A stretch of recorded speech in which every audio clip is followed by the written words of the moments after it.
Welcome back, knife nerds and everyday carry people. It's the Big Canucker here for a look at here today, the granddaddy of the EDC world in a lot of people's eyes, the Paramilitary 2. Now, this is one of the first knives that I ever got. The first Spyderco I got was actually the Tenacious, and the ergos and the Spidey hole on that knife was something that I really enjoyed actually using, and it also helped me get hooked on the old Spyderco models. And I had a look around and everybody was raving about this Paramilitary 2, and I actually decided to order one off of Amazon, and I ended up getting this Paramilitary 2 with the Digi Camo on it, and it's kind of Digi Camo. I actually took this knife, and after a while, I kind of didn't like the camo on it, so I took some black dye and I kind of dyed the G10 handle on it, and it looked really good for a long time, but now you can see that the black dye is starting to come out, so I'm going to probably clean this all up and probably get some RIT dye and take it from there. But I just kind of wanted to go over this beautiful EDC knife here for you guys.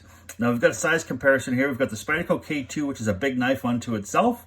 Of course, we've got the Lucky Looney, the Lucky Toonie, and then we've got the Recon 2.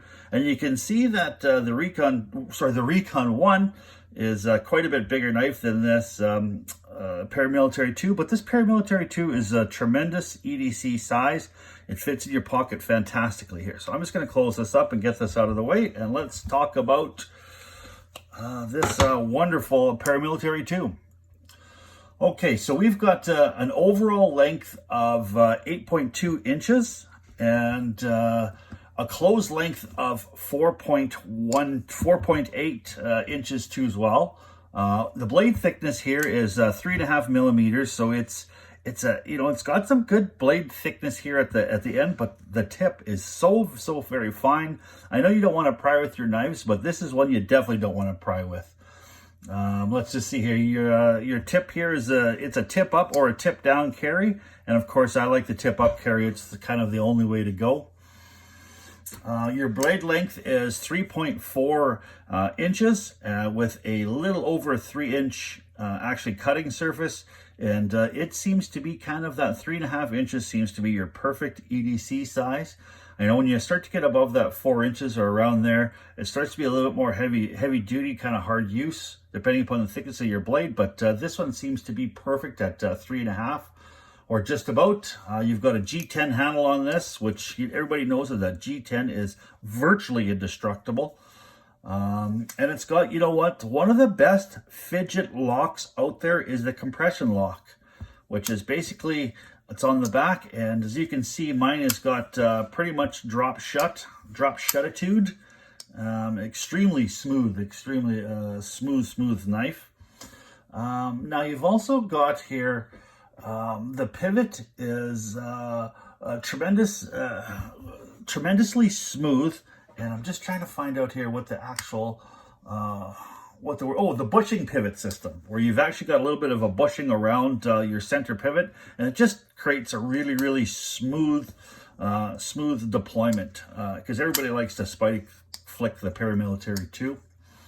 Now, let's just have a look here. The ergonomics on this knife here are tremendous. Now, when Spyderco looks at designing a knife, they say they design it from the hand out. So this allows you to get a really good forefinger grip on it, and you've also got a little bit of a choil up here in case you want to choke up, and you've got some really good jimping here on the bottom and on the top of the blade here. Now, some jipping, is just for show. Some of it, when you put your thumb into it and you bear down, it really kind of tears you up. But they've really done a good job. As in, Spyderco's done a great job with this jimping. It's very usable, and it's very comfortable.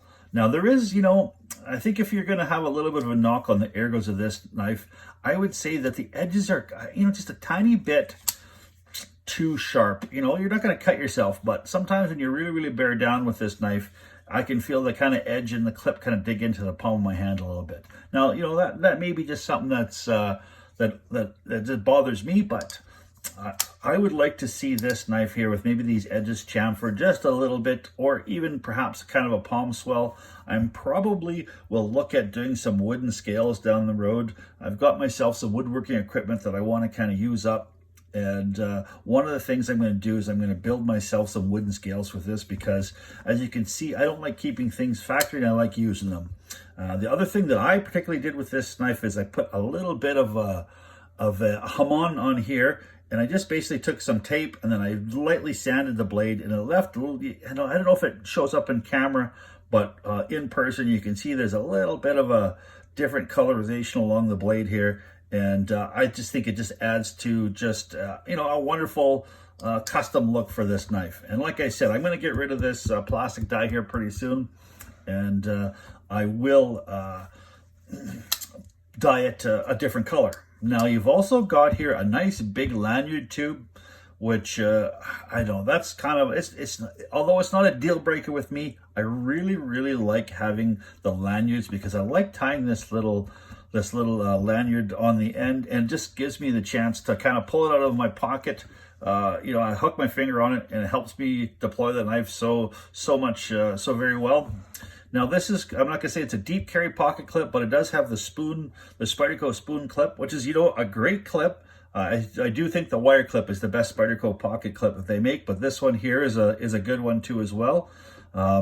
It gives you lots of room for your pants to kind of bunch up sometimes when you go to put a knife in. If you don't have a lot of room here, it can kind of be uncomfortable and it won't hang on. But this knife has been extremely locked in my pocket. I've never come close to losing this. Now you've got a little bit of a width issue here too as well, and you've got that in your pocket. This kind of goes into the back part of your pocket, and there's nothing here really to snag on, but with the Spidey hole, it's a little bit wide, but I think I would rather put up with that and have the Spidey hole than a thinner blade with the thumb studs, because I really, really enjoy this Spidey hole. And this is with the Paramilitary 2, it's actually a larger than normal Spidey hole. I think it's 14 mil. Don't quote me on that, but it just allows you to open this up when you've got some gloves on, and allows everybody to do the flicking. The fidget factor on this knife is incredible with the Spidey hole and the compression lock, which is tremendous. Now, also here, let's see here, you've got the S30V blade, which now the S30V was a steel that was built for the cutlery industry. I think it was one of the first knife purpose steels built. It gives you stainless steel. It gives you stainlessness. Of course, it's not anti-rust, but it definitely is not a carbon steel for sure.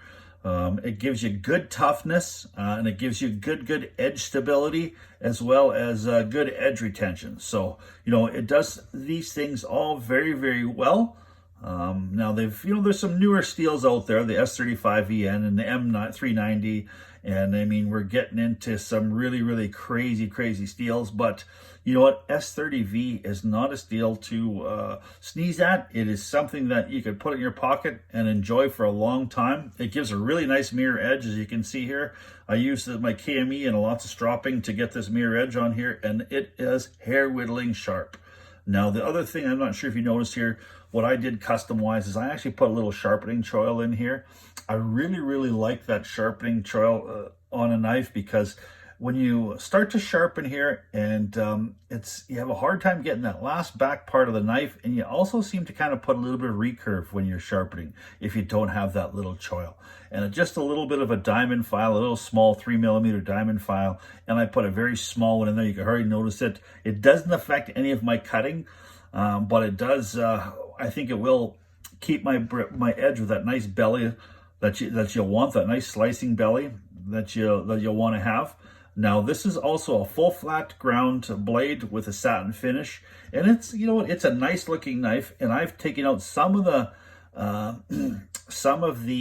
grind lines that this knife came with from factory out over time. I like to polish this up. I've got some really, really good metal polish, and so I really like that mirror polish finish, and I like how smooth this is. Now, this is an extremely good slicing knife, and it is one of the best EDC carries out there. So if you do not have a Paramilitary 2 in your collection, I think it's definitely something to get. Now with the Paramilitary 2, you're getting all sorts of sprint runs out there. You can get this in, I do believe, in Maximate, M390, M4, S35 VN, which is the new improved S30V. So there's all sorts of, you could, if you're a knife collector, you could be a Paramilitary 2 collector all on its own. So now, would I recommend this knife? I think absolutely I would recommend this knife.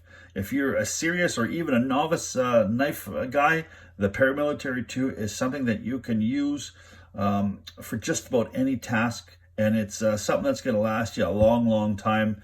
This one here was built in Golden, Colorado, USA Earth, and it's a tremendous, tremendous piece of cutlery.